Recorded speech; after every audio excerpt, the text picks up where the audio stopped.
Hello साग मैंने जय Jagannath welcome back to our new mini blog. जेहेतु आज बुधवार थिला तो आमिषटे हवा निहाती दरकार तो आमे बाहरी पड़ू आमिष किणवा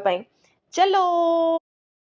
मार्केट रे पहुँचिकी देखे तो ये विभिन्न प्रकार माछ अच्छी बड़ माछ सान माछ चिंगुड़ी माछ छोट महुराली माछ आउ केतटा माछर ना मत जना ना तो यही माछ मानक देखिकी मुझे भाविली कौ माछ नेबी आज तो ये मौसी को कहली मत चिंगुड़ी माछ टिके दे दियो तो चिंगुड़ी माछर अधा किलो धरी मु घर को पलि आसली।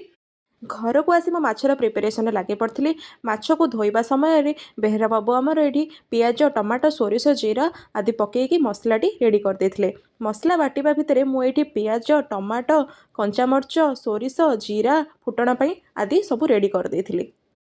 तापर आम आलू को अल्प हलदी गुंड दे हल्का ब्राउन हवापाई भाजवा तापर धोई देथिबा चिंगुड़ी उपरे हलदी गुंड आउ लुण पकई टिके मेरिनेट करदबा मेरिनेट करी छाड़दबा टिके तापर ये चिंगुड़ी माछ को मुझे भाजी देती। ओहो कि बास्ना से बास्नार ही पेट पुरीज तो से मोर तरकारी माछपाई मु चिंगुड़ी हाल्का भाजी थी आठी मो अल्प माछ मु भाजी देती कहीं मो स्वामी को टिके भजा माछ पसंद तो ये बाटी मसला लंका गुंड अल्प टिके लुण देकी मुझे आउ टिके भल भाव में मेरिनेट करदे। तापर चिंगुड़ी माछर बास्ना क्या बेसी पसंद सी निश्चित भाव में कमेंट करेंगे। तो चिंगुड़ी माछ भाजिला समय मत जो बास्ना हुए मत लगे मुझे ही खाईदेवी। चिंगुड़ी भाजी सारा